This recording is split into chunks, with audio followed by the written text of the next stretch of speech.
আপনি একটা দামি কথা বলেছিলেন, খেলোয়াড় যখন ভালো পজিশনে থাকে তখন সে আত্মবিশ্বাসে এতটা অন্ধ থাকে যে সেটের কোথায় কোন কোনায় কোন ঘরটি খালি আছে তা সে দেখতেই পায় না, এবং সেখানেই সে মার খায়।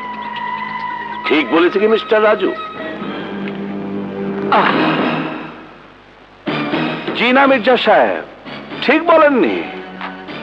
দাবা খেলা আর গরিবের জীবনের খেলা এক নয়।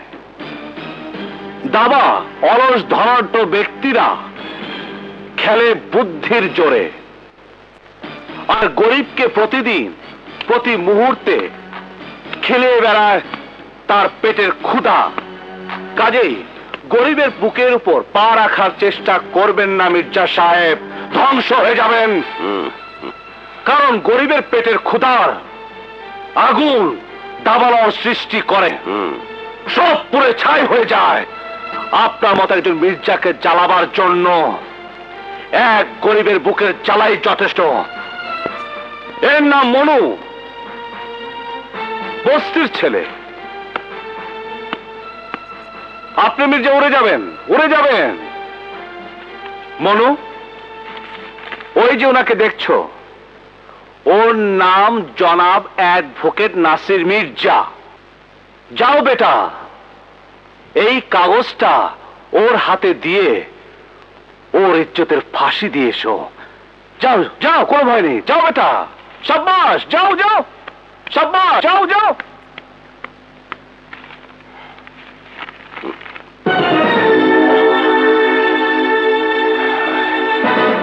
কি ওটা? স্টে অর্ডার, যেটার বলে মির্জা সাহেবের কাগজটা এতিম হয়ে গেছে। মির্জা সাহেব, খ্যাপা সারের লেজ ধরতে নেই, লাথি খেতে হয়। গরিবের দুশ্মন তো। মির্জা সাহেব, আপনার সাথে প্রথম পরিচয়ে আমি আপনাকে আরো একটা কথা বলেছিলাম, ভুলে গেছেন? এতটা বেপরোয়া খেলবেন না। আপনার সময় বলে একটা কথা আছে।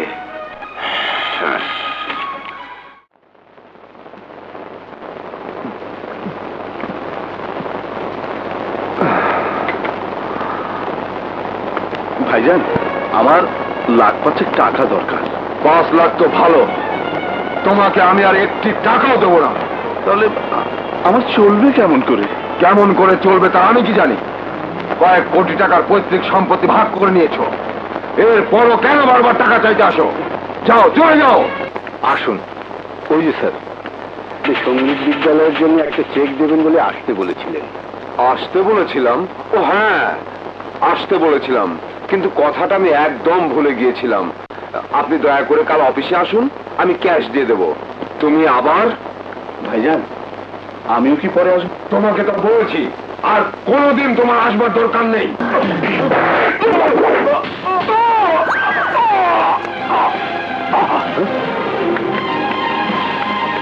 আসামি একজন তথাকথিত সঙ্গীতজ্ঞ উস্তাদ। আসামি যখন ওই বাড়ি ছেড়ে চলে যায় তখন আলীর বদলে তার রক্তাক্ত লাশ ফেলে যায়। Your honour, I object your honour. একথা সত্যি। আমার মক্কেল 8ই মার্চ রাত 9টায় মরহুম আলীর বাসভবনে যান, কিন্তু ড্রয়িং রুমে বসে আলী সাহেবের সাথে প্রয়োজনীয় কথাবার্তা সারেন এবং চলে যান। কিন্তু করিডোরে এসে তিনি মিস্টার আলীর আর্তনাদ শুনতে পান। আলী সাহেবের বিশ্বস্ত কাজের লোক কাদের ব্যাপারী যে এই খুনের চাক্ষুষ সাক্ষী। ইওর অনার, মিথ্যে। আমি আলী সাহেবকে খুন করিনি, খুন করিনি। তুমি খুন করেছ, তুমি খুনি। আদালত আজকের মতো মুলতবি করা হলো। কেঁদো না রাবিয়া, রাবিয়া।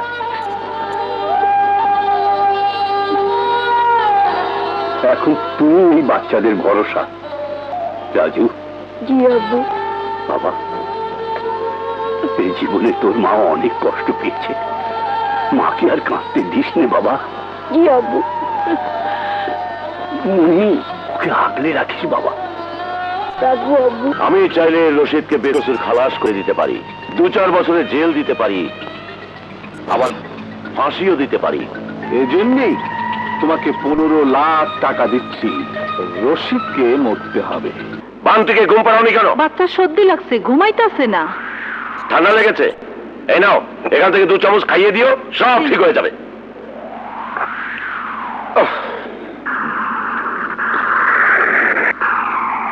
তুমি এত রাতে? আমি আমি আপনার কাছে ভিক্ষা চেয়ে এসেছি। ভিক্ষা।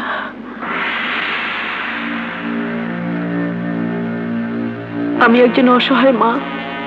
আমি আমি আপনাকে প্রাণ খুলে দোয়া করবো উকিল সাহেব। আপনি পারেন, আপনি আমাদের জন্য অনেক কিছু করতে পারেন, আপনি আমাদের রক্ষা করতে পারেন। তুমি কি চাও যে এই মামলায় আমি হেরে যাই? না না, আমি তো চাই না। আপনি আপনি তো এই মামলা জিততেই চান। ঠিক আছে, আপনি জিতবেন। ওকে যাবজ্জীবন কারাদণ্ড দিন, জীবন ভর বন্দি থাকবে। তবু আমার বাচ্চার এতিম তো হবে না, আমি তো বিধবা হব না। তোমার কষ্ট আমার না বোঝার কিছু নেই। তুমি বুঝতে পারছো না আমি কি বোঝাতে চাচ্ছি?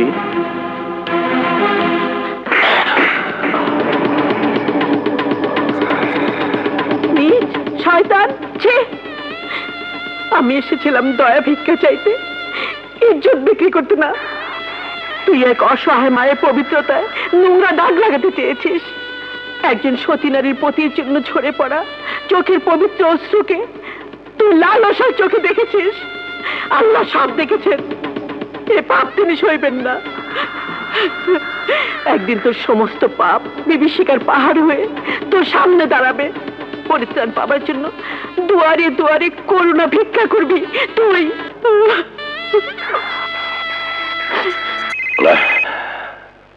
মির্জা সাহেব, শুনলাম রশিদ মিয়ার স্ত্রী আপনার কাছে আর্জি নিয়ে গেছে। আর্জি নিয়ে এলেই মর্জি পাওয়া যায় না সাফায়েত আলী মির্জা। রশিদ মিয়াকে তো আমি ফাঁসিতে ঝুলিয়ে ছাড়বো।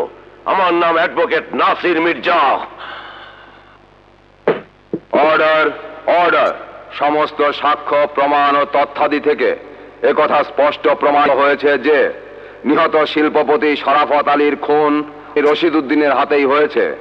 সুতরাং আদালত আসামি রশিদ উদ্দিনকে বাংলাদেশ দণ্ডবিধির 302 ধারা মোতাবেক ফাঁসিতে ঝুলিয়ে মৃত্যুদণ্ড কার্যকর করার নির্দেশ দিচ্ছে।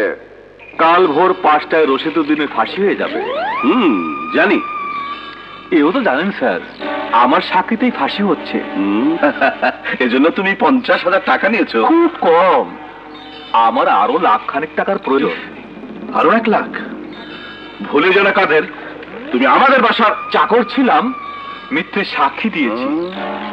আপনার মতো নিজের ভাইকে খুন করিনি। ঠিক আছে, কাল সকালে টাকা পাবে। না দিয়ে কিন্তু পার পাবেন না। সাক্ষী কিন্তু ফাঁসি হচ্ছে না। আহা, বললাম তো সকালে এসো। যাও, চলি। আসসালামু আলাইকুম। ওয়ালাইকুম আসসালাম। হারামজাদা, কাল সকাল তুই আর দেখবি না।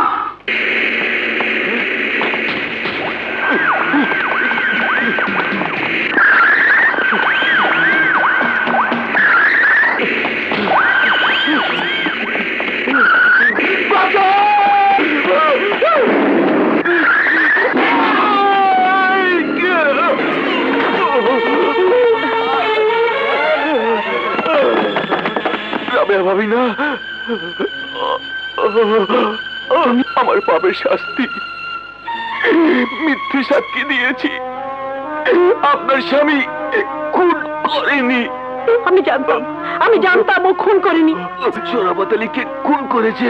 বলো বলো। খুন করেছে।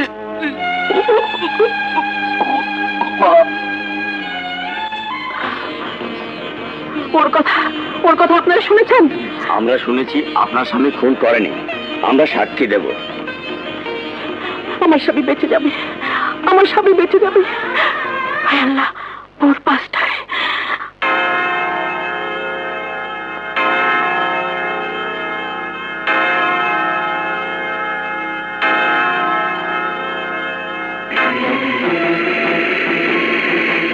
একটু জোরে চালান ভাই।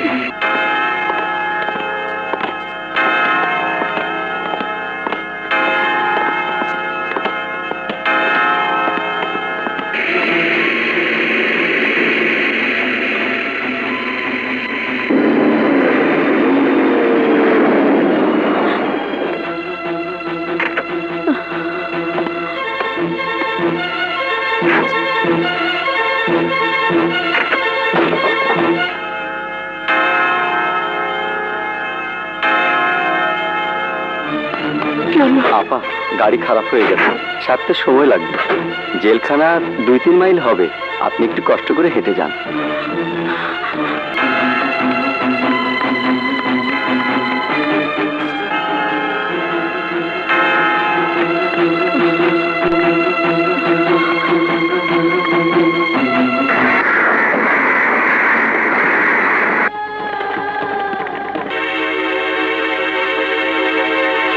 শোক সইতে না পেরে তোমার মাও আল্লাহর কাছে চলে গেছেন। আমি তোমাকে মিথ্যে সান্ত্বনা দেব না। এই বয়স তোমার হেসে খেলে বেড়ানোর বয়স। সে বয়সে তোমার কাঁধে চেপে বসলো কঠিন জীবনের বোঝা। মনে রেখো, জীবন এক সংগ্রামের নাম। যুদ্ধ করে বেঁচে থাকার নামই জীবন। এই যুদ্ধে তোমাকে জিততে হবে, জিততেই হবে তোমাকে। এই জীবন যুদ্ধতে আমি মানব না তো হার। এই জীবন যুদ্ধতে আমি মানব না তো হার। এ ওয়াদায় আমার, এ ওয়াদায় আমার, এ ওয়াদায় আমার, এ ওয়াদায় আমার। রশিদের বাড়ির জিনিসপত্র নিলাম হয়ে গেল, কাল বাড়িটিও যাবে। কোথায় গিয়ে দাঁড়াবে এই দুটো অবুঝ শিশু? এ সবই আপনার জন্য মির্জা সাহেব। একটা পরিবারকে তছনছ করে দিলেন আপনি, অথচ রশিদ নির্দোষ ছিল। এ কথা এখন তো পরিষ্কার হয়েই গেছে। আমার কাছে তো আগে পরিষ্কার ছিল যে রশিদ নির্দোষ। আপনি জানতেন রশিদ নির্দোষ? হ্যাঁ, জানতাম, কিন্তু ওকালতি দাবা খেলার মতোই এক চালবাজির পেশা, যেটার জন্য চাল তো চালতেই হয়। আপনি একজন আইনজীবী হয়ে আইনে ছুরি দিয়ে ইনসাফকে জবাই করলেন। মুরগি হালাল করার জন্য ছুরির দরকার হয় মিস্টার কলিম, হোক তা লোহার অথবা স্বর্ণের। আপনাকে একটা উপদেশ দেই, ফ্রি অফ কস্ট, একদম বিনা পয়সায়। বাচ্চা দুটোকে কোনো এতিমখানায় দিয়ে দিন। চলো ড্রাইভার। দেখো, আমার বাবা যদি এই বাড়িটা না দিত, আমার তো রাস্তায় জায়গা হতো না। আহা, কি হলোটা বলতো? বাড়িতে জঞ্জালটা নিয়ে নিচ্ছ কেন? ছেলে মেয়ে দুটো এতিম, কোথায় যাবে ওরা? এতিম তো এতিমখানায় পাঠিয়ে দাও, আমার বাড়িকে এতিমখানা বানাচ্ছ কেন?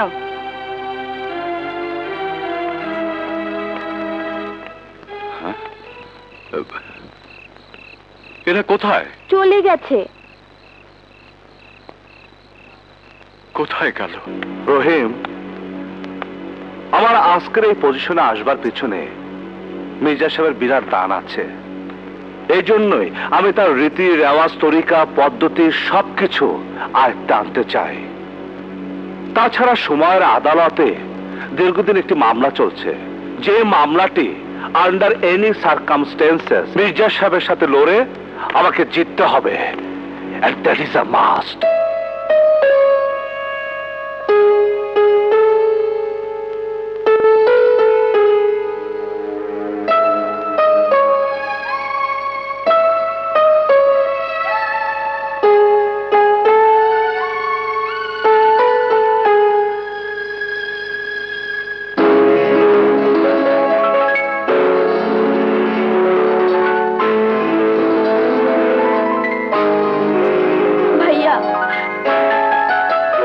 দুঃখের দিন মনে করিয়ে দেবার জন্য এটা আমি প্রেজেন্ট করিনি। আই এম সরি ভাইয়া। পাগলে, মনে তো করে দিতে হয় সেই জিনিস যা মানুষ ভুলে যায়। এই সুর ধ্বনি তো এমন এক বেদনার ঝঙ্কার, ইচ্ছে করলে যা আমরা দুই ভাই বোন ভুলতে পারবো না। ভাইয়া। ডক্টর রহমান, আপনার স্ত্রীর কেস আমি পারফেক্টলি বুঝতে পেরেছি। সরি, এই কেস আমি হাতে নিতে পারবো না। এইভাবে বলবেন না মির্জা সাহেব, প্লিজ। আপনি শহরের সবচেয়ে বড় উকিল। দ্যাটস রাইট, কিন্তু বড় হওয়ারও তো কিছু সমস্যা আছে। এই মুহূর্তে এত বড় বড় মামলা আমার হাতে রয়েছে, নতুন করে কোনো মামলা হাতে নেওয়ার মতো অবস্থা আমার নেই। মির্জা সাহেব, ফিস আপনি যা চান আমি তাই দেব, ডাবল ট্রিপল যা চান। দয়া করে আপনি আমার এই কেসটা নিন। আমার স্ত্রী নির্দোষ, I told you doctor Rahman, I am sorry. এই শহরে আমার বিরুদ্ধে অনেক উকিলই তো কেস লড়ে, আপনি তাদের কারো কাছে যান। বড় আশা নিয়ে এসেছিলাম। ওকে মির্জা সাহেব। That's okay.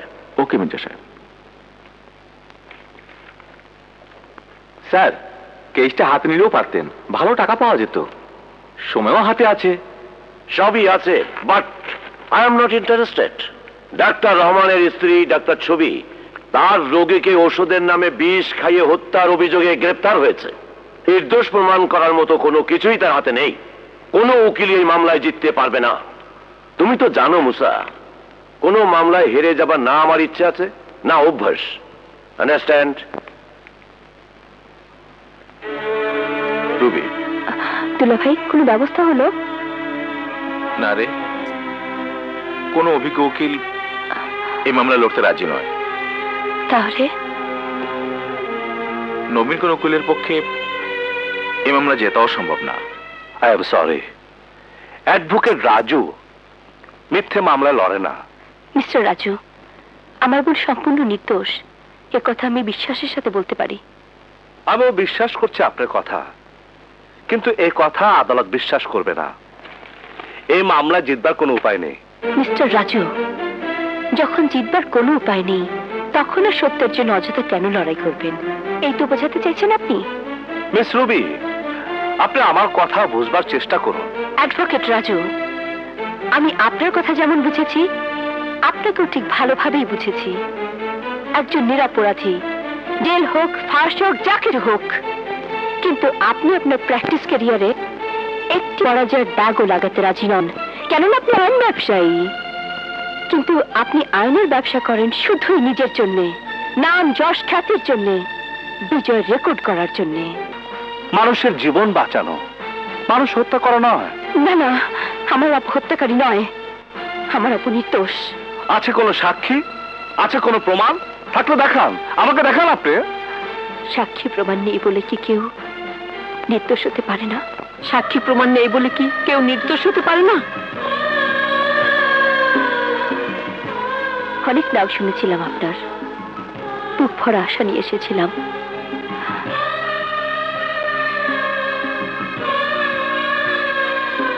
কিন্তু যাবার সময় এটুকু বলা যায়, আপনার সঙ্গে কথা বলে কেউ খুশি হয়েছে, এ কথা কেবল একজন মিথ্যেবাদী বলতে পারবে। Good bye advocate Raju. আমি আপনার উকিল অ্যাডভোকেট রাজু। আপনার বিরুদ্ধে অভিযোগ আপনি রোগীকে ওষুধের পরিবর্তে বিষ খাইয়েছেন, কিন্তু আমার বিশ্বাস আপনি বিষ খাওয়াননি। আচ্ছা, কি হয়েছিল ওই দিন, ঘটনাটা খুলে বলুন তো। ওই দিন আমার স্বামী একটা মেডিকেল বোর্ড মিটিং করার জন্য পাবনা গিয়েছিলেন। বাসায় আমি একা ছিলাম।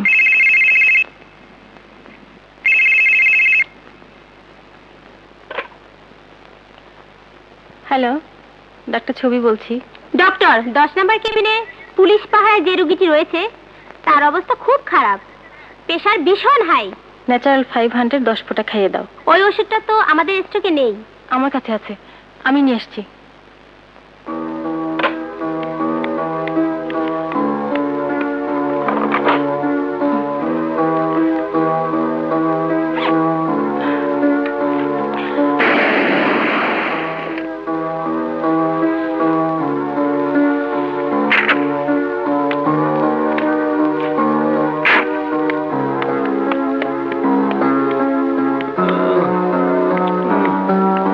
ডক্টর মামুন কোথায়? এখনো আসেননি।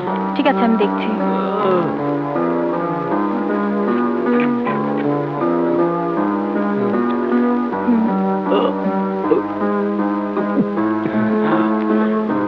এক্ষুনি ঠিক হয়ে যাবে। সিস্টার, আপনি আধা ঘন্টা পর প্রেশারটা চেক করবেন। আমি চেম্বারে আছি। ওকে? আপা, রোগী তো কলাপস করলো।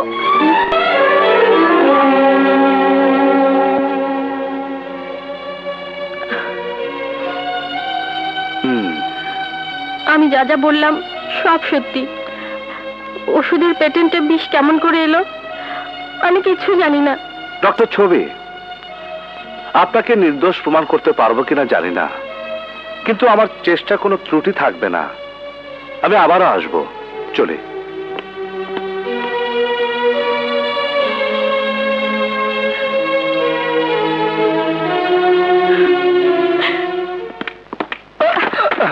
চোখে দেখেন না?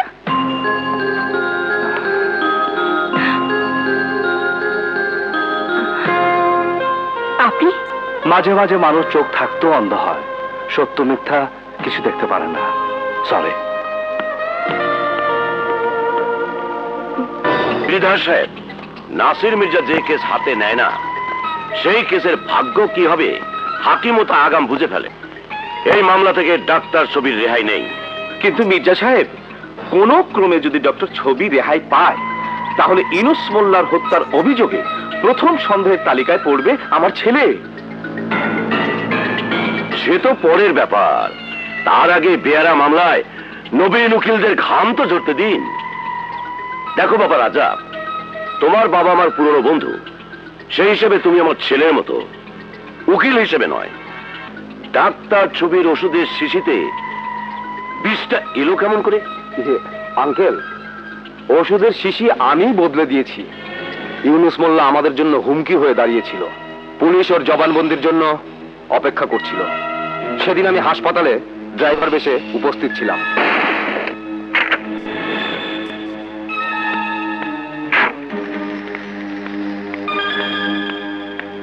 কি ব্যাপার ড্রাইভার সাহেব, কি হয়েছে? চাকা puncture madam.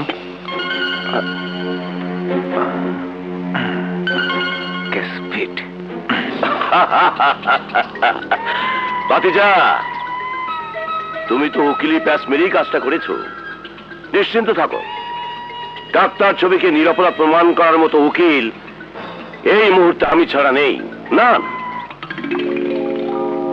Doctor Rahman, postmortem report মোতাবেক যতটা বিষ এই ওষুধের মধ্যে পাওয়া গেছে, ততটা বিষ একজন সুস্থ মানুষ খেলে কতক্ষণ বাঁচবে? 5 মিনিট, ঊর্ধ্বে 7 মিনিট। 10 থেকে 15 মিনিট বাঁচতে পারে না? চান্স খুব কম, খুব কম। বিষটা পটাশিয়াম সায়ানাইডের মতোই স্ট্রং। পাকস্থলী থেকে রক্তে বিষ পৌঁছাতে যা সময় তাই। পাকস্থলী থেকে রক্তে বিষ মিশতে এক্সাক্ট কতটা সময় লাগে? সেটা পাকস্থলীর ফাংশনিং এর উপর নির্ভর করে। হ্যাঁ, যদি বিষ খাওয়া লোকের পাকস্থলীতে কোনো শক্ত আঁশযুক্ত খাওয়া থাকে, সেক্ষেত্রে রক্তে বিষ মিশতে 10-15-20 মিনিট লাগতে পারে। তবে মৃত্যু অবধারিত। শুনেছি অ্যাডভোকেট নাসির মির্জা এই কেস নিতে অস্বীকার করেছে। তার বিশ্বাস এই মামলা কেউ জিততে পারবে না।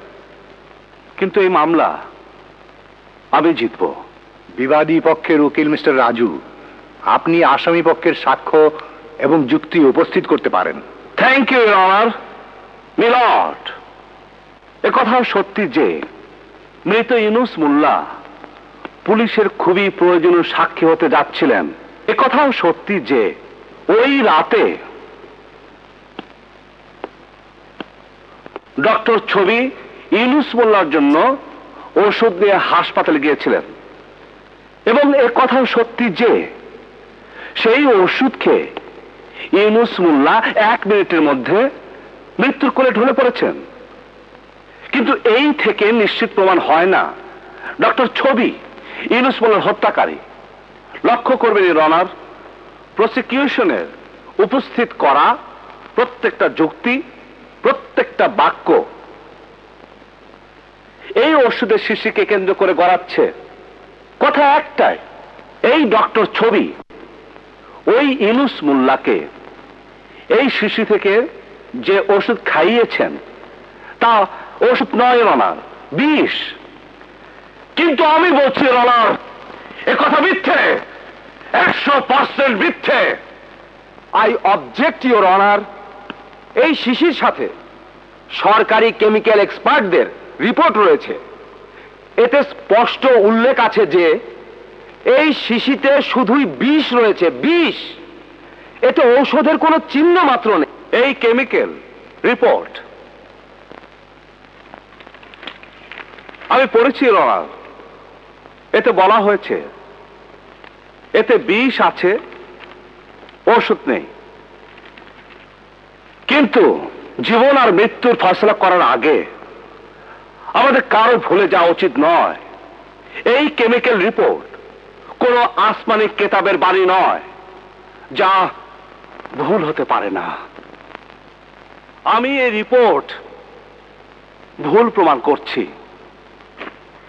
এই ওষুধের শিশিতে এক কণাও বিষ নেই, আছে শুধুই ঔষধ, যে ঔষধ কারো জান নিতে পারে না, কাউকে খুন করতে পারে না। এই শিশিতে যে বিষ নেই তার কোনো প্রমাণ, কোনো সাক্ষী আপনার কাছে আছে? জি আছে, সাক্ষী এবং প্রমাণ দুই আমি।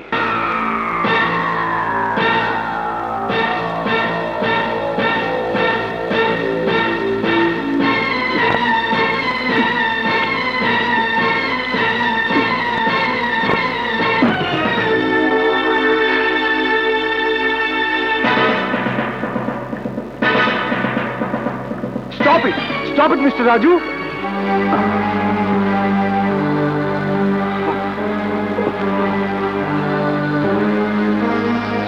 আপনি কি করছেন?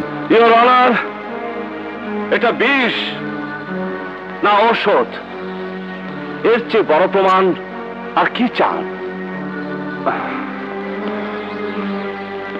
Thank you, mister Abbas, thank you. Your honour, Yunus মোল্লার মৃত্যু অন্য কারণে হয়েছে, ওষুধ খেয়ে নয়, ওষুধ খেয়ে নয়।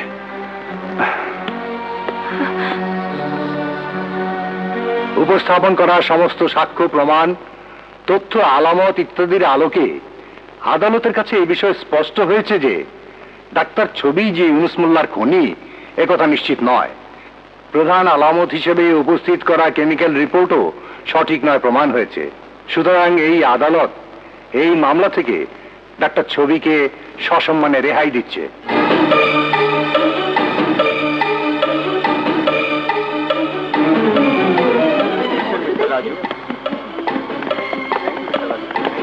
Thank you mister Raju.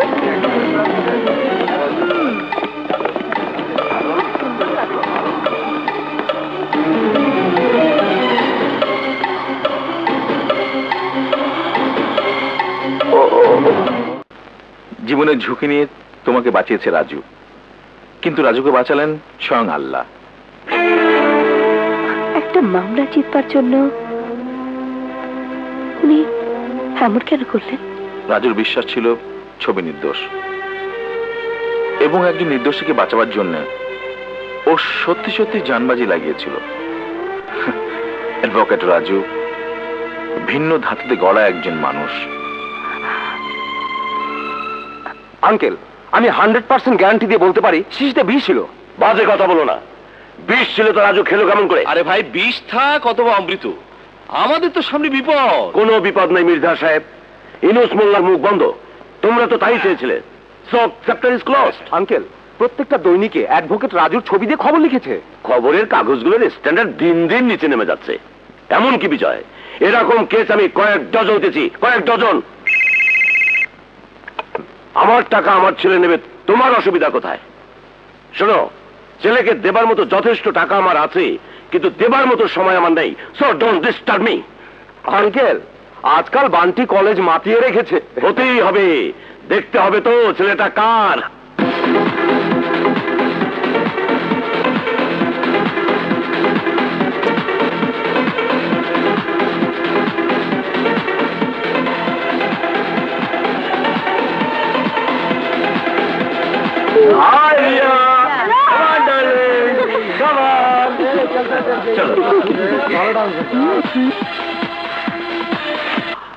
আপনি অ্যাডভোকেট নাসির মির্জার ছেলেকে ডিস্টার্ব করেছেন। ওহো, আপনি মরলে তো আইনি সহায়তা পাবেন না।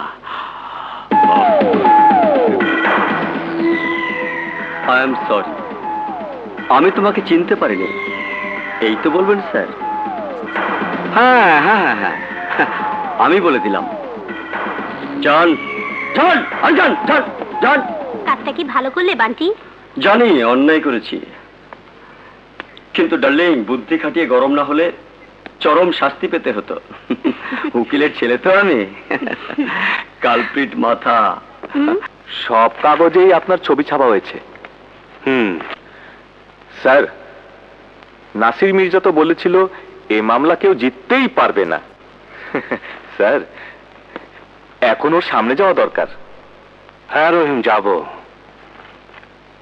নাসির মির্জার সাথে কথাও বলবো। সেদিন সে সময় অবশ্যই আসবে। স্যার, ডক্টর রহমান আপনাকে দাওয়াত করেছেন। ওর বাসায় একটা পার্টি রেখেছেন। মানে মিস রুবি আপনাকে ফোন করেছিলেন। ওকে। স্যার, আশ্চর্য মেয়ে এই রুবি। আপনি তো অচেতন ছিলেন। ক্লিনিকে পুরো দুরাত আপনার বেডের কাছ থেকে সরেনি।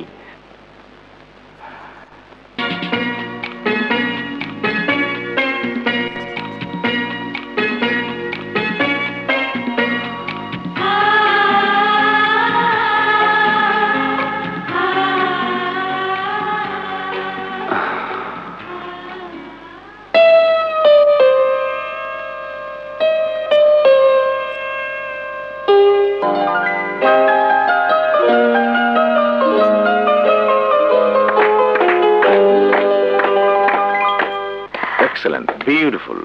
কিন্তু কণ্ঠ ছাড়া যান্ত্রিক সুরে কি কোনো প্রাণ আছে? ইয়েস, হয়ে যাক। হাতে আছে জাদু, কণ্ঠে নির্ঘাত মধু। হয়ে যাক।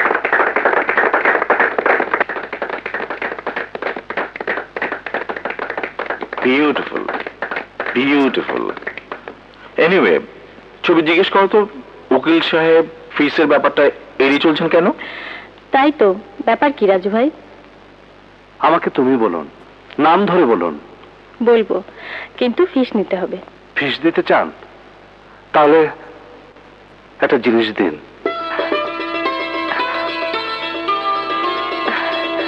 তোমাকে খুশি করার জন্য যদি আমাদের সব কিছু চলে যায়, তবুও আমরা খুশি।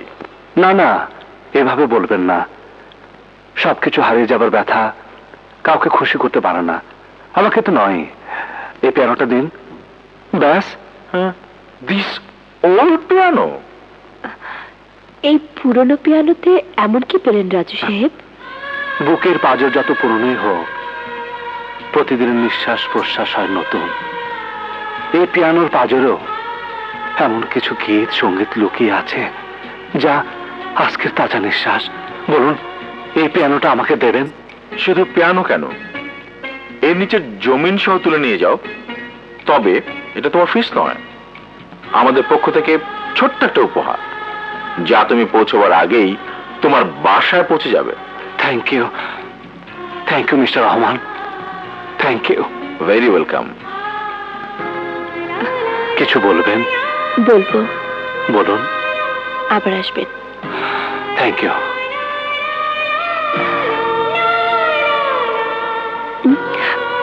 ব্যাপারটা কি?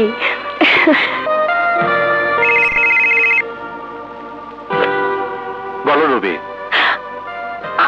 আরে, আপনি কি করে বুঝলেন আমি রবি বলছি? যেভাবে কণ্ঠ শুনে মানুষ কারো চেহারা মনে করতে পারে, তেমনি খেয়াল করলে যে কোনো চুপচাপ মুখের ভাষাও পড়ে নেওয়া যায়, বুঝে নেওয়া যায়। কোন বুকে কোন গানের সুর গুঞ্জন করছে। Am I right? আপনি ভিন্ন ধাতুতে গড়া মানুষ, একদম আলাদা। যদিও আপনি এবং আপনার আলাদা বৈশিষ্ট্য নিতান্তই আপনার, তবু আপনাকে নিয়ে যে কেউ ভাবনায় পড়ে যায়। তুমি যে ভাবনায় পড়েছো সে তো বুঝতেই পারছি, কিন্তু আমাকে নিয়ে ভাববার মতো এমন আলাদা কিছুই আমার মাঝে নেই। সেই আলাদা জিনিসটি খুঁজে বের করার ভার যদি আমি নেই। নিতে পারো, কিন্তু সাবজেক্ট হিসেবে আমি একদম নিরস। এই নিরস বিষয়টাকে সরস করার দায়িত্ব আমি নিলাম, এবং আমার প্রথম পদক্ষেপ হলো আগামীকাল বিকেলে আমরা বন্ধুরা মিলে ফ্যান্টাসি কিংডমে আউটিং এ যাচ্ছি। আপনাকে কিন্তু আসতেই হবে, কোনো অজুহাত নয়। আমি পথ চেয়ে থাকবো। So good night and bye. Bye. Hello. Hello Bunty, তোমাকে খুঁজে পাই না কেন? তোমার সাথে আমার ভীষণ জরুরি কথা আছে। শোনো, আমি ভীষণ বিপদে আছি। ও শিট, তুমি তো জানো ডার্লিং, বান্টি নতুনত্বে বিশ্বাসী। রোজ রোজ একই কথা ভালো লাগে না। সময় অসময়ে ফোন করে ডিস্টার্ব করো না তো। হ্যাঁ, চোখে পড়বার মতো মেয়ে গুরু, অ্যাডভোকেট রাজুর ছোট বোন। আরে আশা, কেমন আছো তুমি? আরে আপনি আমার নাম জানেন? বিখ্যাত ভাইয়ের সুন্দরী বোন তুমি, তাজা ফুলের মতো। আর এই তাজা ফুলের জন্য একটি তাজা ফুল। Thank you. আমাকে হয়তো তুমি ঠিক চেনো না, আমার নাম বান্টি মির্জা। আপনি খুব ভালো ডান্স করেন, I like it. Thank you. এবং প্রশংসা করার জন্য আরেকটি লাল গোলাপ। Thank you. You are welcome. অবশ্য প্রশংসা পাওয়ার মতো নাচতে হলে যোগ্য পার্টনার চাই, যা আমার নেই। অবশ্য আমার এই অভাবটা তুমি পূরণ করতে পারো। আমি? না না, আমি নাচতে জানি না। ও কেমন আশা, শিখিয়ে নেবার দায়িত্বটা আমার। আমরা রোজ ক্যাফে হলে সন্ধ্যে 7টায় প্র্যাকটিস করি, এবং কাল থেকে তুমি আসছো। কিন্তু কোনো কিন্তু নয়, তোমার আমার সুন্দর পরিচয়ের জন্য আরো একটি সুন্দর লাল গোলাপ। অনেকগুলো তো দিয়েছেন। আরেকটি লাল গোলাপ তোমাকে পার্টনার হিসেবে পাওয়ার জন্য। Thank you. না থাকলে মামলা যে তার মজা কোথায় বলেন? হারে মির্জা সাহেব, এর সাথে পরিচিত হন, অ্যাডভোকেট রাজু। Hello sir. জি হ্যাঁ, অন্তত আমি তো কোনোদিনও ভুলবো না। তোমার ভিতর শ্রদ্ধা ভক্তি আছে, তাই এভাবে বলছো। আরে রাব্বানি সাহেব, আপনি তো চালই দিচ্ছেন না। আর কি চাটবো মির্জা সাহেব, মনে হচ্ছে এবারও আপনি জিতে গেলেন। জি না রাব্বানি সাহেব, মির্জা সাহেবের অবস্থান শক্ত ঠিকই, কিন্তু তাকে হারানো যায়। আচ্ছা, তাহলে আপনি ট্রাই করে দেখুন। অনুমতি আছে? নিশ্চয়ই, বসো। নাও ভাই। মির্জা সাহেব, এই খেলায় তো আপনি হেরেই গেলেন। কোনো ব্যাপার না, এটাই শেষ খেলা নয়। অফকোর্স এটাই শেষ খেলা না মির্জা সাহেব। এতটা বেপরোয়া খেলবেন না। আফটার অল সময় বলেও একটা কথা আছে। Goodbye friends, goodbye. Bye. কে কেমন দেখলে? দারুণ। মির্জা, ভুলে যেও না এরা কম্পিউটার যুগের ছেলে। You right. আশা বলছিল তুমি টাইম মেনটেন করো। চলো চলো, বেরিয়ে পড়া যাক। হ্যাঁ চলুন।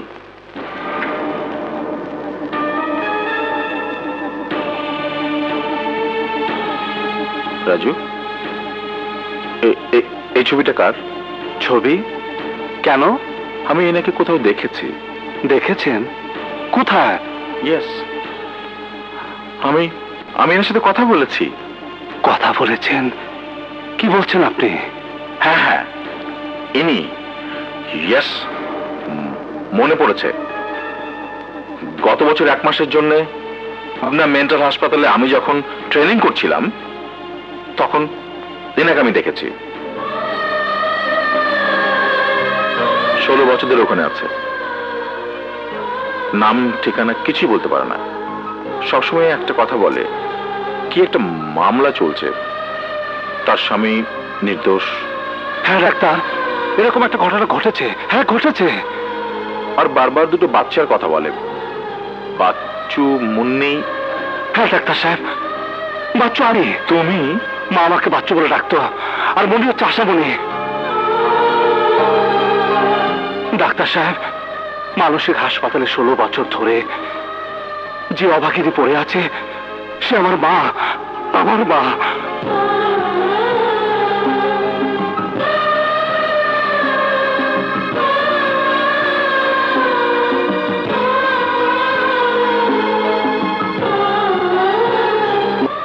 তরফদার সাহেব পাঠিয়েছেন বুঝি?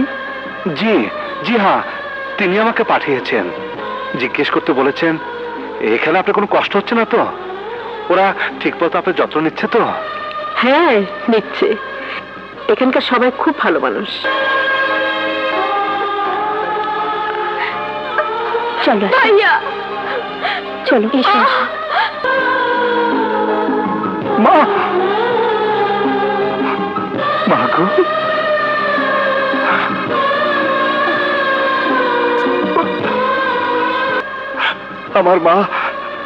আমার মায়ের পাগলা গারোতে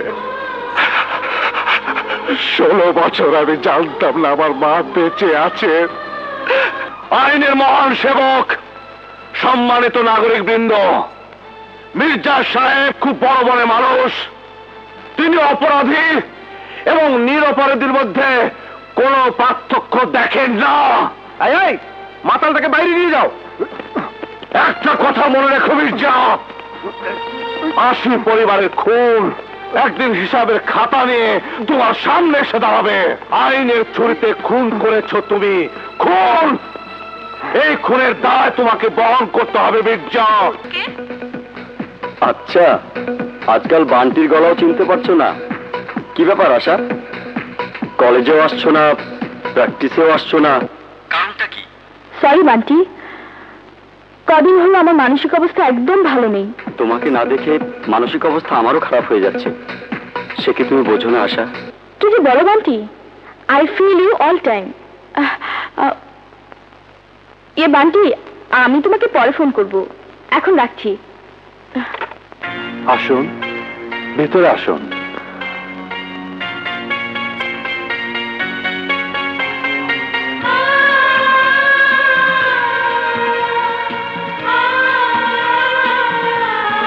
এত বড় বাড়ি আপনার, খুব সুন্দর।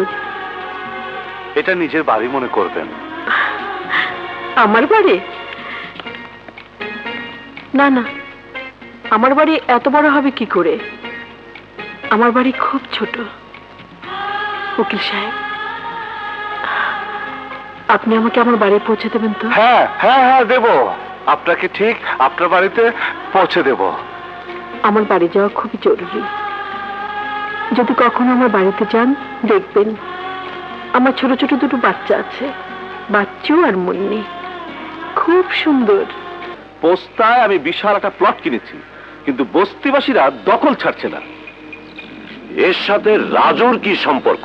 রাজু বস্তিবাসীদের উকিল, দখল সত্ত্বের মামলা লড়ছে। আচ্ছা আচ্ছা আচ্ছা, মৃদা, বস্তির দখল তোদেরকে ছাড়তেই হচ্ছে। সেই সাথে অ্যাডভোকেট রাজু ওই বস্তির মাটিতে নাক ঘষে মির্জাকে বাপ ডেকে বিদায় নেবে। ইয়েস,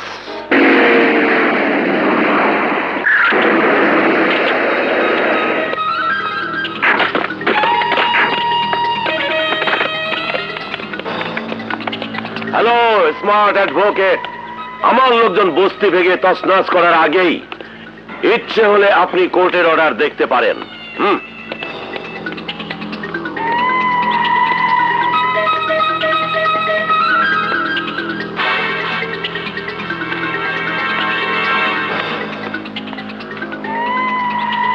সরি বস্তির ভেড়া, পেট খারাপ গরুর লেজ ধরতে নেই, হাত নষ্ট হয়। আপনাদের জ্ঞানী উকিল কোর্টের উচ্ছেদ অর্ডার ঠেকানোর জন্য একটা স্টে অর্ডার করাতে পারতেন, কিন্তু এখন আর সময় নেই। কোর্ট 3 দিনের জন্য বন্ধ। আপনি একটা দামি কথা বলেছিলেন, খেলোয়াড় যখন ভালো পজিশনে থাকে তখন সে আত্মবিশ্বাসে এতটা অন্ধ থাকে যে সেটের কোথায় কোন কোনায় কোন ঘরটি খালি আছে তা সে দেখতেই পায় না, এবং সেখানেই সে মার খায়। ঠিক বলেছে কি মিস্টার রাজু? জি না মির্জা সাহেব, ঠিক বলেননি। দাবা খেলা আর গরিবের জীবনের খেলা এক নয়। দাবা অলস ধনাঢ্য ব্যক্তিরা খেলে বুদ্ধির জোরে, আর গরিবকে প্রতিদিন প্রতি মুহূর্তে খেলে বেড়ায় তার পেটের ক্ষুধা। কাজেই গরিবের বুকের উপর পা রাখার চেষ্টা করবেন না মির্জা সাহেব, ধ্বংস হয়ে যাবেন। কারণ গরিবের পেটের ক্ষুধার আগুন দাবানল সৃষ্টি করে, সব পুড়ে ছাই হয়ে যায়। আপনার মতো একজন মির্জাকে জ্বালাবার জন্য এক গরিবের বুকের জ্বালাই যথেষ্ট। এর নাম মনু, বস্তির ছেলে। আপনি মির্জা উড়ে যাবেন, উড়ে যাবেন। মনু, ওই যে ওনাকে দেখছো, ওর নাম জনাব অ্যাডভোকেট নাসির মির্জা। যাও বেটা, এই কাগজটা ওর হাতে দিয়ে ওর ইজ্জতের ফাঁসি দিয়ে এসো। যাও যাও, কোনো ভয় নেই, যাও বেটা, শাবাশ, যাও যাও, শাবাশ, যাও যাও।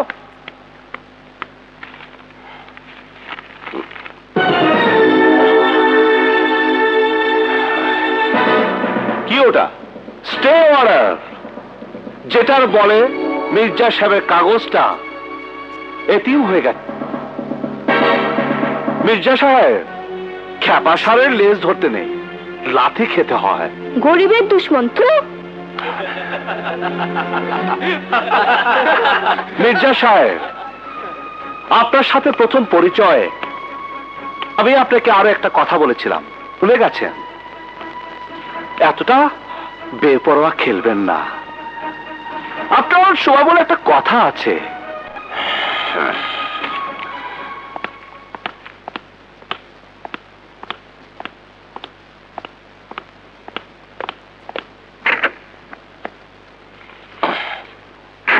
চলো। আশা ফিরেছে? না, ফিরতে দেরি হইব কইছে। অনেক দেরি, ভাইয়া চিন্তা করবে। জাস্ট দুটো cold drinks. Waiter, yes sir, দুটো কোল্ড ড্রিঙ্কস। ওকে, চলো। এখানে বসুন।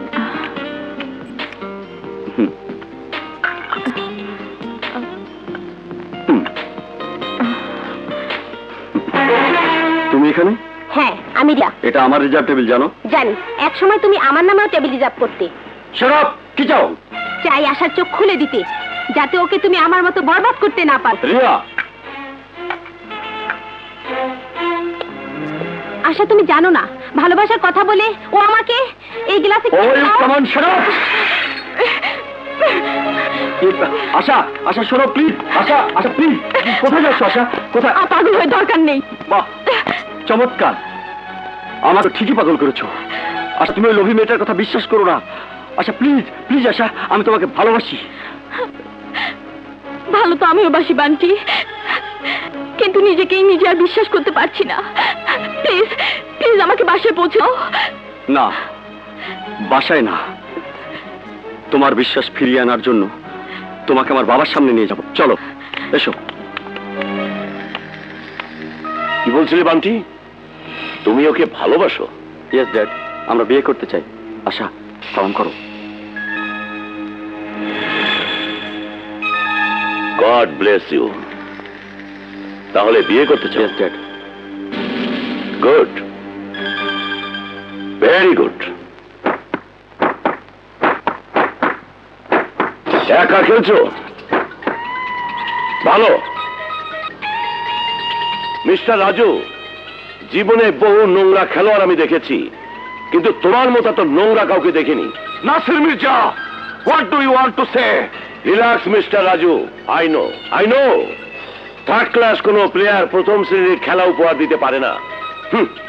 নিজে ক্লান্ত হয়ে শেষ পর্যন্ত তুমি জানো বান্টি আমার একমাত্র ছেলে। ছোট বোনকে লেলিয়ে দিয়ে তাকে প্রেমের জালে ফাঁসিয়ে তুমি কেমন খেলা খেলতে চাও? মোমের পুতুল যত সুন্দরী হোক, আগুনের কাছে গেলে নষ্ট হয়ে যায়, গলে যায়। তুমি বোঝো এবং ভালো বোঝো। অবশ্য খেলা এখনো তোমার পক্ষে। খেলো, ball is in your court. Best of lakh.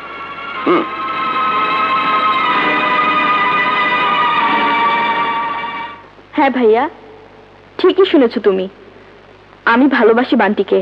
না না না। কেন ভাইয়া, কি দোষ বান্টি?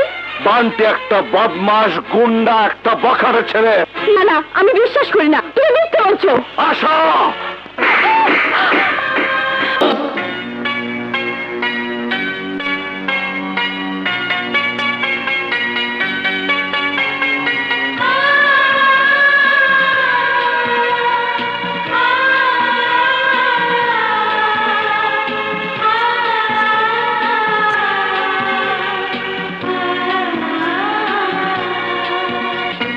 রাজু, মা, মা গো,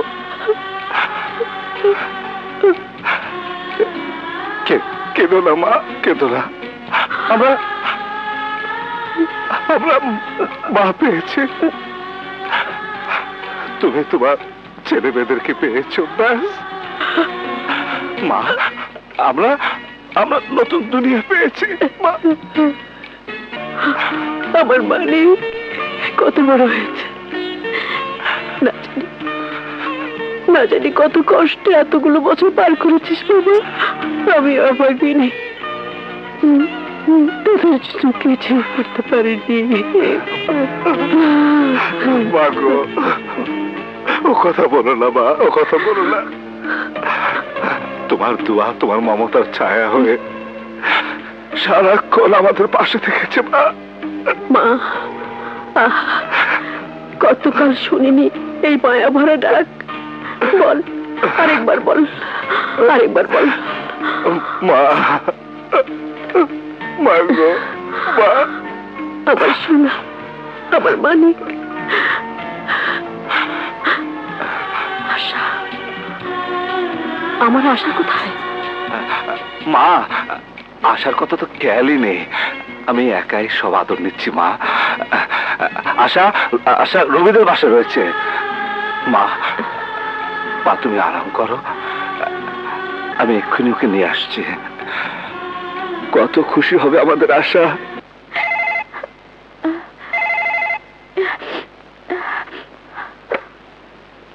হ্যালো, আপনি কার সাথে কথা বলতে চান? আশা, আমি বান্টি বলছি। তুমি কি করে জানলে যে আমি এখানে আছি? কাউকে ভালোবাসলে আত্মা তার পিছে পিছে ঘুরে বেড়ায়। আমার আত্মায় বলে দিচ্ছে তুমি কোথায় আছো। আমি তোমাকে ভালোবাসি আশা। আমিও তোমাকে ভালোবাসি। তাহলে আমাদের জন্য মিলনের পথ একটাই খোলা আছে। চলো দূরে কোথাও পালিয়ে যাই, বিয়ে করি। পালিয়ে গিয়ে বিয়ে করবো? শোনো, আজ রাত 9টায় তুমি তৈরি থেকো, আমি তোমাকে নিতে আসবো ঠিক 9টায়।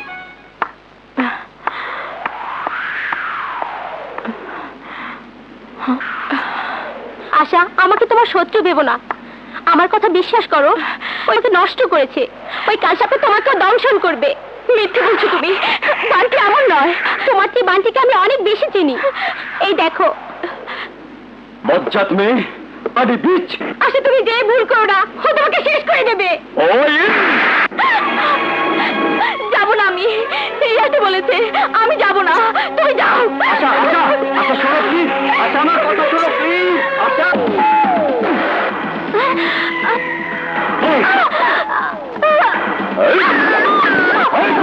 তুই ভেতরে যা, আমি গাড়ি গ্যারেজ করে আসছি।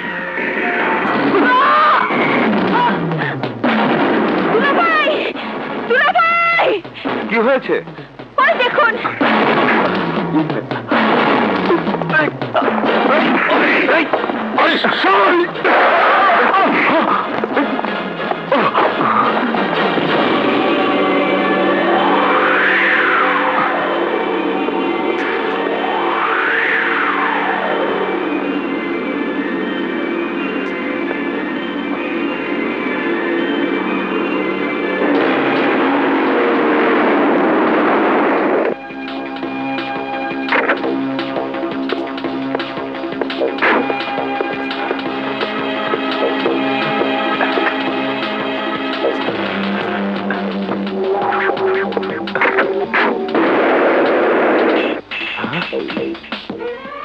তুমি সেই রাজু?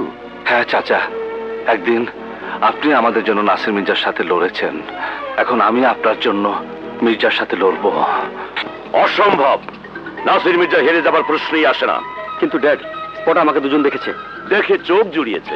তুমি নাসির মির্জার ছেলে, কোন কলিমউদ্দিন সলিমউদ্দিনের ছেলে নাও। Just relax my San, okay?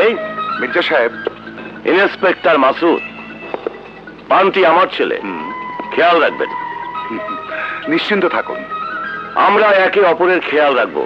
You understand what I mean? দুনিয়া ভাবেই চলে।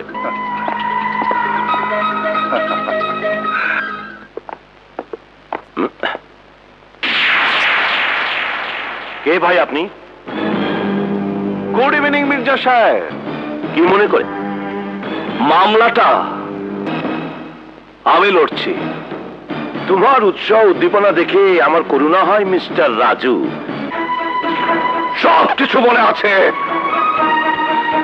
মনে আছে ফাঁসির শাস্তি শোনার পর এক নিরপরাধীর বিচলিত চেহারা, শুনশান অন্ধকার ঘরে তার স্ত্রীর আকুতি। কার কথা বলছো তুমি?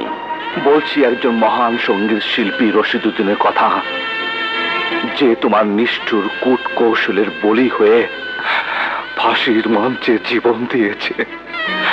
বলছি একজন বিধবার কথা, যে 16 বছর পর্যন্ত এক পাগলা গারদে জীবন্ত লাশ হয়ে বেঁচে আছে।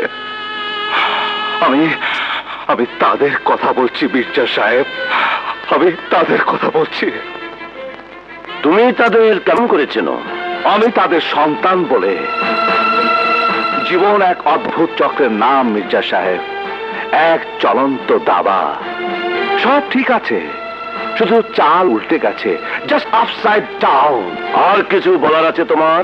আপনাকে একটা উপদেশ দেয় মির্জা সাহেব, ফ্রি অফ কস্ট, একদম বিনা পয়সায়। ছেলেকে অপরাধ স্বীকার করতে বলুন, কেননা ফাঁসি তার হবেই। আপনি অন্তত আমার কাছে একটা মামলায় হেরে যাবার অপমান থেকে রক্ষা পাবেন। Goodbye mister Mirza, good bye.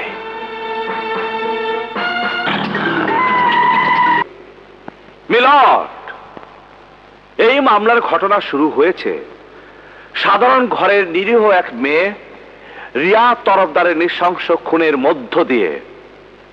Riya মারা গেছে, রয়ে গেছে তার দীর্ঘশ্বাস। রিয়ার বাবা বৃদ্ধ কলিম তরফদার এক সময়ে আদালতে দাঁড়িয়ে নিরপরাধীদের পক্ষে ইনসাফের জন্য যুদ্ধ করেছে। তিনি বয় বৃদ্ধ, ক্লান্ত। আজ তিনি নিজের জন্য ইনসাফ চান। মিলট, খুনের ঘটনা বরাবরই নিষ্ঠুর হয়, কিন্তু অনেক নিষ্ঠুরতাকে হার মানিয়ে রিয়া তরফদারকে খুন করেছে বান্টি মির্জা। সরকারি উকিল তার উদ্যমী কাব্যিক ভাষায় আমার মক্কেল বান্টি মির্জার উপর যে খুনের অপবাদ চাপিয়ে দিচ্ছেন, তার কোনো বাস্তব ভিত্তি নেই। ইওর অনার, আমার প্রথম সাক্ষী মিস আশা। আশা, এই যে ছবিটা দেখছো, ছবিটা রিয়া তরফদারের। একে তুমি চিনতে? প্রথমে চিনতাম না, কিন্তু আমাদের দুবার সাক্ষাৎ হয়েছে। শেষবার রিয়ার সাথে তোমার কখন এবং কোথায় দেখা হয়? যে মহি পরে ওর সাথে ভেগে যাবার জন্য তৈরি হয়েছিলাম 10ই ডিসেম্বর রাত 9টায়। বান্টি যখন ডাক্তার রহমানের বাড়ি থেকে আমাকে নিয়ে যাবার জন্য আসে, তার 1 মিনিট আগে রিয়া আমার মুখোমুখি হয়। রিয়া আমাকে আবারও বোঝায় যে আমি ভুল করছি। রিয়ার হাতে বান্টি লেখা অনেকগুলো চিঠি ছিল।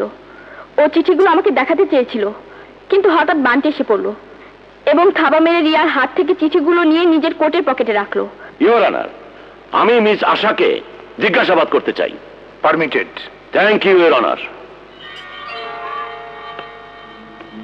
কোনো ভয় নেই, কোনো ভয় নেই। শোনো মা আশা, আমি তোমার কাছে খুবই সহজ সরল কয়েকটা প্রশ্ন করব, আর তুমিও সহজ সরল ভাবে তার উত্তর দেবে, ঠিক আছে? মা আশা, তোমার বাবা বেঁচে আছেন? জি, আমার মা আছেন। বাবা মরে গেছেন। আচ্ছা মা, তুমি কি বলতে পারো তোমার বাবা কখন, কোথায়, কিভাবে মারা গেছেন? অবজেকশন! মিলট, এই মামলার সাথে এই প্রশ্নের কোনো সম্পর্ক নেই। সম্পর্ক আছে ইওর অনার, গভীর সম্পর্ক আছে, কারণ এই মামলার সাথে জড়িয়ে আছে একজনের জীবন মরণের প্রশ্ন। সুতরাং প্রশ্ন করার অনুমতি আমাকে দেয়া হোক ইওর অনার। আপনি প্রশ্ন করতে পারেন। Thank you your honour. হ্যাঁ মিস আশা, তুমি বলতে যাচ্ছিলে কোথায়, কিভাবে তোমার বাবা মারা গেছেন। না না না না না, কোনো দিকে দেখার দরকার নেই, তুমি তো জানো আমাকে। বলো, হ্যাঁ বলো, বলো কিভাবে মারা গেছেন তোমার বাবা। জি, বাবাকে ফাঁসি দেওয়া হয়েছিল। জানতে পারলে বান্টি সেই উকিলের ছেলে তখনই সিদ্ধান্ত নিলে বাপের মৃত্যুর বদলা সেই উকিলের ছেলেকে ফাঁসিয়েই নেবে, এবং সেই উদ্দেশ্যে তুমি মিথ্যা সাক্ষী দেওয়ার জন্য কান খুলে দিয়েছ। ভাইয়া অবজেকশন মিলর্ড। আসামি পক্ষের উকিল তার মক্কেলের খুনি হাত পরিষ্কার করতে চাইছেন, কিন্তু উকিল সাহেব জেরা আবেগে ভুলে গেছেন যে আসামি বান্টি মির্জার পাপের সাক্ষী আরো দুজন আছে। দুজন। আমার দ্বিতীয় সাক্ষী মিস রুবি। হ্যাঁ হ্যাঁ ইওর অনার, এই সেই খুনি। মিস রুবি, পুলিশের রিপোর্ট মোতাবেক আপনি যে বর্ণনা দিয়েছেন তাতে দেখা যায় আপনি খুনিকে দেখেছেন আপনার বাসার গেটের পাশে দাঁড়িয়ে, রাইট? জি। যেখানে রিয়ার লাশ পড়েছিল সেখান থেকে গেটের দূরত্ব অন্তত 22 গজ হবে। জি। মেঘলা রাত, আলোয়াদারি পরিবেশ, অথচ 22 গজ দূর থেকে দাঁড়িয়ে আপনি খুনিকে দেখলেন এবং চিনলেন। হ্যাঁ আমি ঠিক চিনেছি, এই সেই খুনি। আচ্ছা বলুন তো, ওই সময় খুনির গায়ে কি পোশাক পরা ছিল? কোট আর প্যান্ট। শুধু কোট না শুধু প্যান্ট? কোট প্যান্ট দুই। কোট প্যান্ট দুই? হ্যাঁ হ্যাঁ দুই। মিস রুবি, জানতে পারি কি ওই রাতে ওই সময় আপনার ভগ্নিপতি সহ কোথায় গিয়েছিলেন এবং কেন গিয়েছিলেন? ওই রাতে ক্লিনিক থেকে ধানমন্ডি ডাক্তার মতিনের চেম্বারে গিয়েছিলাম আমার চোখ দেখাতে। রাইট। ডক্টর মতিনের প্রেসক্রিপশন মোতাবেক আপনার চোখ যথেষ্টই দুর্বল। সম্ভবত এটাই সেই প্রেসক্রিপশন। দেখুন। হ্যাঁ এটাই। মিস রুবি, এত দুর্বল চোখ নিয়ে এত দূর থেকে ঝড়ের রাতে আপনি খুনিকে দেখলেন এবং চিনলেন, এটাও কি সম্ভব? হ্যাঁ হ্যাঁ সত্যি, আমি ওকেও দেখেছি। Thank you miss Ruby, thank you. আপনার উত্তরই আমার প্রশ্ন ছিল। That's all your honour. Your honour, আমি মানলাম মিস রুবির চোখ কিছুটা দুর্বল, কিন্তু আমার তো মনে হচ্ছে প্রতিপক্ষ উকিল সাহেবের চোখ তার চেয়ে বেশি দুর্বল। তা না হলে উনি প্রেসক্রিপশন ঠিক মতো পড়তে পারতেন এবং দেখতেন। মিস রুবির দূরে দেখতে কোনো অসুবিধা নেই, কাছে দেখতে একটু অসুবিধা। ও শিট! মিলর্ড, প্রতিপক্ষের উকিল বহু কূট কৌশল নিয়ে সাক্ষীদের জেরা করেছেন, কিন্তু ব্যর্থ চেষ্টা। কারণ আমার হাতে এমন একজন সাক্ষী আছে যে 22 গজ নয় 22 ইঞ্চি কাছে থেকে খুনিকে দেখেছে এবং তার কাছ থেকে দেখতে কোনো প্রবলেম নেই। উনি doctor Rahman. Yes your honour, এই সেই ছেলে। খুন করে পালিয়ে যাওয়ার সময় ওকে আমি জাপটে ধরেছিলাম, কিন্তু রাখতে পারিনি। ডাক্তার রহমান, খুনি তো আপনার হাত ছাড়া হয়েই গেল, তারপর আপনি কি করলেন? যেখানে লাশ পড়েছিল ওখানে গেলাম। তার মানে পুলিশ আসা পর্যন্ত আপনি লাশের পাশেই ছিলেন, লাশটাকে ছুঁয়ে পর্যন্ত দেখেননি? ডাক্তাররা কিন্তু ভিকটিমের নার্ভ দেখে কনফার্ম হয়। উকিল সাহেব, পুলিশি ঝামেলার ভয় ডাক্তারও করে। হাত লাগিয়ে ফাঁসবো নাকি? ফেসে তো আপনি গেছেন, মনে করে দেখুন আপনি কি করেছেন। কি কি করেছি? হ্যাঁ, লাশটা আমি আমার কোট দিয়ে ঢেকে দিয়েছি। তার মানে কোট আনার জন্য আপনি বাড়ির ভিতরে গিয়েছিলেন? না, কোট আমার গায়েই ছিল। আচ্ছা আচ্ছা, তাহলে ওই রাতে আপনি কোট পরেছিলেন? জি হ্যাঁ, পরেছিলাম। শুধু কোট পরেছিলেন না প্যান্ট কোট? উকিল সাহেব, আমি আপনার মতো কোট পরি না। আচ্ছা আচ্ছা আচ্ছা, তাহলে আপনি কোট পরেছিলেন প্যান্টের সাথে?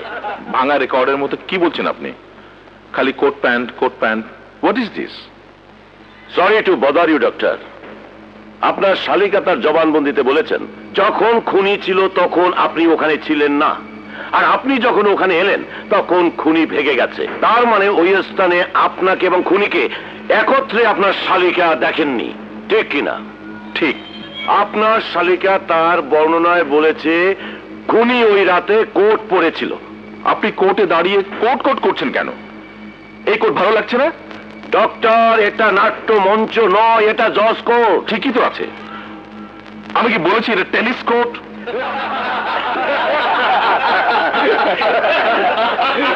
Order order. ডাক্তার রহমান, আসল কথাটা কি এবার বলবেন? আসল কথা মানে? কি বলতে চাইছেন আপনি? বলতে চাইছি, ঘটনার দিন রাতে আপনার নিজের ক্লিনিকে আপনার স্ত্রী ডাক্তার ছবিকে চালাকি করে রেখে চোখের ডাক্তার দেখানোর জন্য আপনার শেলিকা রুবিকে নিয়ে বেরিয়ে পড়েন এবং ডাক্তার মতিনের প্রেসক্রিপশন নিয়ে তড়িঘড়ি আপনি বাসায় পৌঁছেন। রুবিকে নামিয়ে গাড়ি গ্যারেজ করে আপনি সেখানে যান যেখানে রিয়া আগের থেকে দাঁড়িয়ে ছিল, কারণ রিয়ার সাথে আপনার অনৈতিক সম্পর্ক ছিল। নো, যার জন্য রিয়া আপনাকে মাঝে মধ্যে ব্ল্যাকমেইল করত। ওই দিন রিয়া লাস্ট আলটিমেটাম দেয় যে বড় অঙ্কের টাকা না দিলে সে ঘটনা আপনার স্ত্রীর কাছে ফাঁস করে দেবে। No, what nonsense! রিয়ার চিৎকার শুনতে পেয়ে রুবি আপনাকে ডাকে এবং আপনি অন্য দিক থেকে ঘুরে রুবির কাছে আসেন। Oh no! আবার খুনি ধরার বাহানায় দৌড়ে আরেক দিকে যান, আবার ফিরে আসেন, এসে বলেন খুনি ভেগেছে, কিন্তু আপনার কোটে রক্ত লেগেছিল রিয়ার রক্ত। সেটা ধামাচাপা দেওয়ার জন্য নিজের কোট খুলে রিয়ার লাশ থেকে দেন। What the hell you are talking?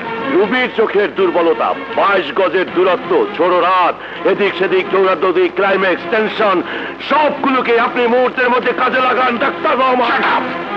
কি বলতে চাইছেন আপনি? সত্যি সত্যি আমি রিয়াকে খুন করেছি? বলতে চাই না ডাক্তার রহমান, আমি তো প্রমাণ করতে যাচ্ছি যে রিয়ার তরফদারকে আপনি খুন করেছেন। What is this? This is that what you understood, and that is possible, doctor Rahman. রিয়ার তরফদারের খুন আপনার হাতে হওয়া অস্বাভাবিক নয় এবং হয়েছেও তাই। তাহলে বান্টি মির্জা যে সাদা জিপে ভাগছিল এবং গালিব রোডে তাকে ধরা যাবে, এ কথা পুলিশকে কেমন করে বলবে? এটা বড়ই সহজ ব্যাপার। গালিব রোডে বান্টি মির্জার বাড়ি, ওই রোড ধরেই তাকে আসা যাওয়া করতে হয় এবং বান্টি সচরাচর সাদা জিপি চালায়। ইওর অনার, আসল কথা হলো বান্টিকে যখন গ্রেফতার করা হয় তখন না তার গায়ে কোনো কোট ছিল, না ছিল রক্তের দাগ, না হাতে কোনো ছোড়া চাকু ছিল। এটাও বড়ই সহজ ব্যাপারে রনার। বান্টি গ্রেপ্তার হয়েছে রিয়া খুন হওয়ার আধা ঘন্টা পর। এই আধা ঘন্টা অনেক সময়। চাকু কোট যে কোনো স্থানে ফেলে দেওয়া যায়, রক্ত ধুয়ে পরিষ্কার করা যায়। হ্যাঁ যায়, কিন্তু 10ই ডিসেম্বর রাতে বান্টি মির্জা কোনো কোটই পরেনি। কিন্তু আমি সবাইকে একটা খুশির খবর শোনাতে চাই। বান্টি মির্জা ফেলে দেওয়া কোট আর চাকু উদ্ধার হয়েছে। বান্টি মির্জার পাপের সাক্ষী এখন আদালতে হাজির। মিলর্ড, এই সেই চাকু, যে চাকু রিয়া তরফদারের রক্ত পান করেছে। এই চাকুতে বান্টি মির্জা পাপী আঙুলের ছাপ আজও আছে। এই কোটে লেগে থাকা রিয়া রক্ত চিৎকার করে বলছে, বান্টি মির্জা আমাকে খুন করেছে। রিয়ার আত্মা চিৎকার করে বলছে, বিচার চাই, ইনসাফ চাই। এই কোট বান্টি মির্জার কোট। মিথ্যে কথা না, সত্যি কথা। এই কোট আমার না, এটাই তোমার কোট। এই রঙের কোট আমি পরিনি। তাহলে কোন রঙের কোট পরেছিলে তুমি? বান্টির কোট সাদা।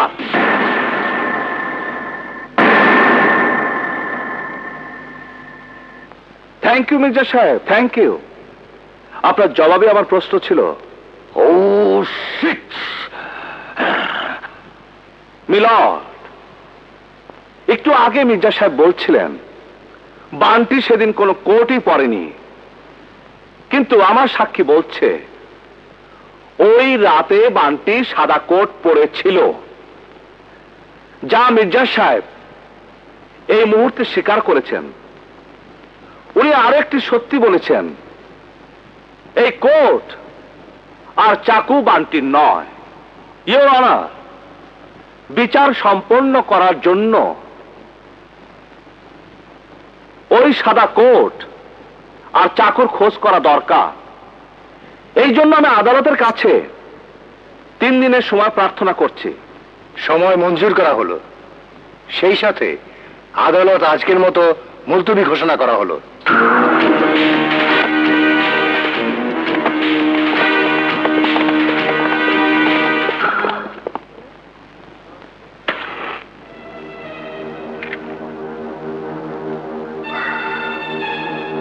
সিগারেট চলবে? No thanks. জানো আমি তোমার উপরে এতটা সদয় কেন? এর দুটো কারণ আছে। তোমার বাবা মির্জা সাহেব একটা দামি কথা বলেছেন, আমরা একে অপরের খেয়াল রাখতে পারি, দুনিয়া এইভাবেই চলে। 2, ওই বেটা পুচকে উকিল রাজু, ওর সাথে আমার একটা পুরনো হিসাব আছে। শুনুন,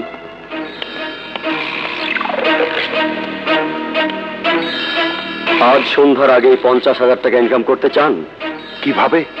1 ঘন্টার জন্য আমাকে বাইরে যেতে দেবেন, জাস্ট 1 ঘন্টার জন্য। ভয় নেই, টাকাটা আগেই পাবেন। এখন শালা রাজু আমার একটা পশমও বাঁকা করতে পারবে না। এত চিঠি, এসব চিঠি আমি রিয়াকে লিখেছিলাম। কোর্টের সাথে চিঠিগুলো পুড়িয়ে ছাই করে দিবি। কোনো চিন্তা করো না, চিঠি পুড়ে ছাই হবে, ছাই গলে হবে কালি, যে কালিতে লেখা হবে বান্টি নির্দোষ। চলুন জনাব, পুলিশ আপনাকে নেবার জন্য হাজির হয়েছে। চলো। ও নো নো নো, আপনার জন্য এই গাড়ি নয়, ওই গাড়ি।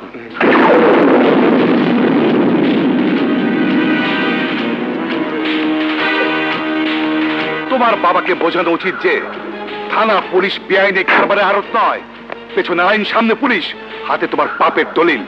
চলো রুস্তম, গুলি চালাও।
কি বলছো তুমি? রিয়ার সব চিঠি রাজু হাতে পড়েছে। সর্বনাশ! ওই চিঠির জন্যই বান্টির ফাঁসি হয়ে যাবে। কিছু করো মির্জা, কিছু করো। এত বড় উকিল তুমি, নিজের একমাত্র ছেলেকে যদি বাঁচাতে না পারো, কেউ তোমার কাছে আসবে না, ধুলোয় মিশে যাবে তুমি। দাঁত কেলিয়ে হাসবে লোকে। এখনো সময় আছে, কিছু করো। কিন্তু কি করব? রাজুর দুর্বলতা খুঁজে বের করো। তার সবচেয়ে বড় দুর্বলতা হচ্ছে তার মা। ও রাজুর মা আমার কথা শুন। আহা, না শুনলে তারও ব্যবস্থা আছে, শোনো।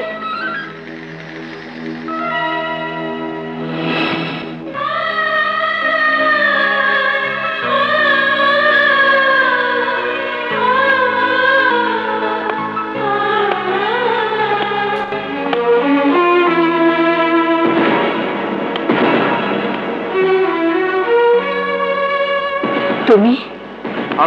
আমি আপনার কাছে মাপ চাইতে এসেছি। মাপ? মাপ ছাড়া তোমাকে আর কি করতে পারবো আমি? অনেক কিছু করতে পারেন আপনি। আপনার ছেলে আমার একমাত্র ছেলেকে ফাঁসিতে ঝুলাতে পারে। দয়া করুন, দয়া করুন। ফাঁসি নয়, ফাঁসি নয়। শুধু ফাঁসি নয় সাহেব, ফাঁসি নয়, জীবন মরণের ফয়সলায় তো ক্ষমতাবান উকিল আজ নিজের ছেলের জীবনের জন্য ভিক্ষা চাইতে এসেছে। হ্যাঁ তাই, ভিক্ষা চাইতে এসেছি। জীবন ভিক্ষা তো তোমার মতো মানুষরা দেয় মির্জা, আমি তোমাকে কি ভিক্ষা দেব? নিরপরাধ জানা সত্ত্বেও যার স্বামীকে তুমি ফাঁসির দড়িতে ঝুলিয়েছো। আর বলবেন না বোন। খবরদার আমাকে বোন বলবে না। না না, যাবেন না প্লিজ। এ আমার জীবন মরণের প্রশ্ন। দয়া করুন, দয়া করুন আমাকে। দয়া করুন উকিল সাহেব, দয়া করুন। আমার দুটো অসহায় বাচ্চার দিকে তাকিয়ে দয়া করুন। মির্জা সাহেব, এই বিধবার অভিশাপ মনে আছে না? হ্যাঁ মনে আছে। অহংকারে মাথা নিচু হয় তো? হ্যাঁ হয়, হচ্ছে। তাহলে ওঠো, আমি আমার ছেলেকে বলবো তোমাকে ক্ষমা করে দিতে। হ্যাঁ হ্যাঁ, ক্ষমাই মহৎ। আপনি সত্যিই মহৎ। আপনি তো মানুষ না, ফেরেশতা। ফেরেশতা আমি নই মির্জা, আমি একজন নারী, একজন মা। আর তোমার ছেলেও কোনো এক মায়ের সন্তান। বলবেন না ওই বদ্দার ছেলের কথা। ওই ছেলের জন্য ঘাটে ঘাটে আমার মাথা নত হচ্ছে। এই মামলায় যদি আমি হেরে যাই, ওর যদি ফাঁসি হয়, তাহলে লোকে আমাকে চিৎকারি দেবে আর বলবে নিজের ছেলেকেই যে বাঁচাতে পারে না, সে আমাদের মামলা লড়বে কি করে। আমার লম্বা আইন সেবার কেরিয়ার ধ্বংস হয়ে যাবে। ওই ছেলের পর আমার নেই। ধ্বংস হয়ে যাক, হারামজাদা মরে যাক। মির্জা, তুমি নিজের ক্যারিয়ারের চিন্তা করছো, অথচ ছেলের জীবনে চিন্তা করছো না। তুমি কেমন পিতা? পিতার ঊর্ধ্বে আমি একজন নামি দামি উকিল। তোর মতো জানোয়ারকে মাফ করা পাপ। যা, তোর ক্যারিয়ারের ভাগ্য নির্ধারণ তুই নিজে করে গিয়ে যা।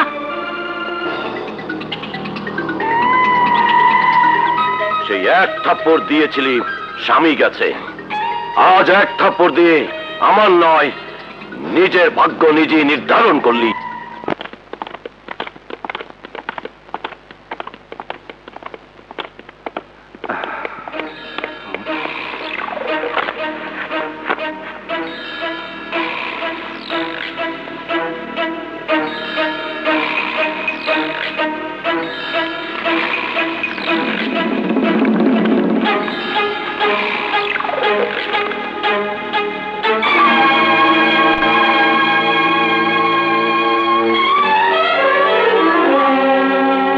আদালতের কাজ শুরু করা হচ্ছে। মিলর্ড, এই মামলায় নতুন নতুন কিছু প্যাচের জন্ম হয়েছে, যা আদালতের বাইরে সমাধান না করলে মামলা বিঘ্নিত হবে। এই জন্য আমি আদালতের কাছে 4 দিনের সময় প্রার্থনা করছি। আদালত 3 দিনের সময় মঞ্জুর করছে। And the court is adjourned. কি বলছো তুমি? মাকে তুলে নিয়ে গেছে? হ্যাঁ রবি, পড়ে দেখো।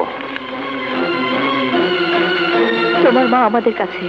জীবিত চাইলে রিয়ার সব চিঠি নিয়ে আজ 10টায় মিথা প্লাজায় এসো। কেন মাকে আমাদের বাসায় রাখলে না? আহা, এখন এসব ভেবে লাভ নেই।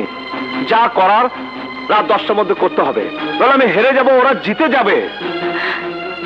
তা না। হ্যালো আঙ্কেল, রাজু তার মাকে নিয়ে গেছে। যাও, ধরো ওদের, আমরা আসছি।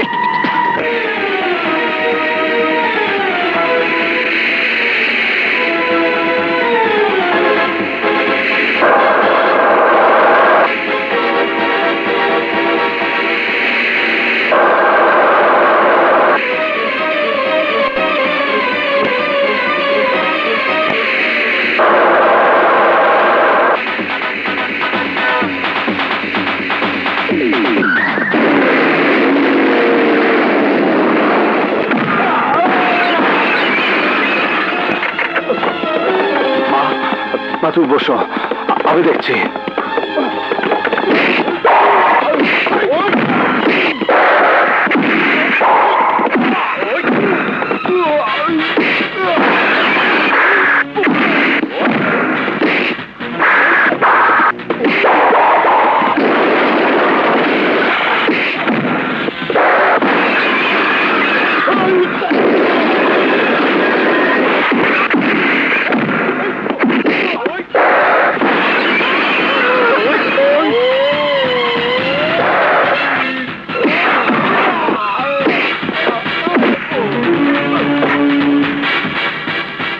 মা, তাড়াতাড়ি এসো।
রাজু কোথায়? ওই যে সামনে।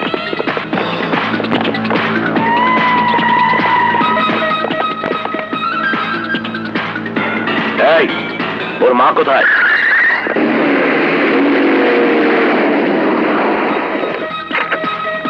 চলুন।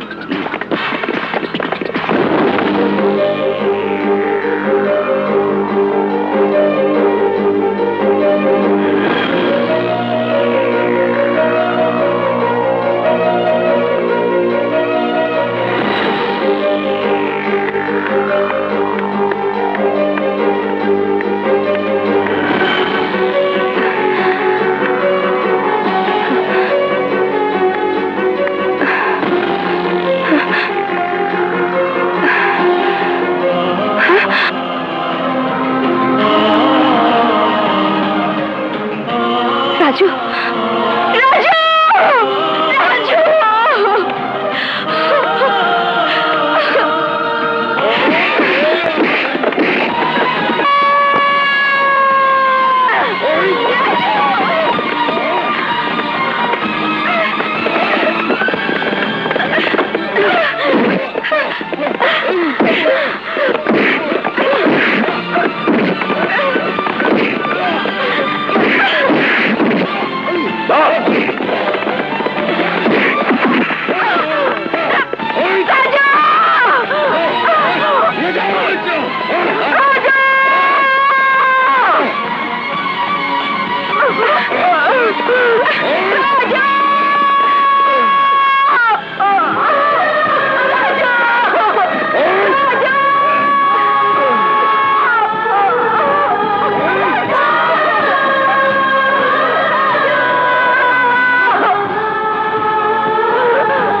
মা,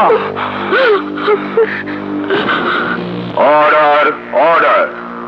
আসামি বান্টি মির্জাকে রিয়া তরফদারের খুনের অভিযোগে বাংলাদেশ দণ্ডবিধির 302 ধারা মোতাবেক ফাঁসিতে ঝুলিয়ে মৃত্যুদণ্ড কার্যকর করার হুকুম দিচ্ছে এবং সাফায়েত আলী মৃধা ও তার একমাত্র পুত্র রাজাকে হত্যার দায়ে এই আদালত নাসির মির্জাকেও ফাঁসিতে ঝুলিয়ে মৃত্যুদণ্ড কার্যকর করার হুকুম দিচ্ছে।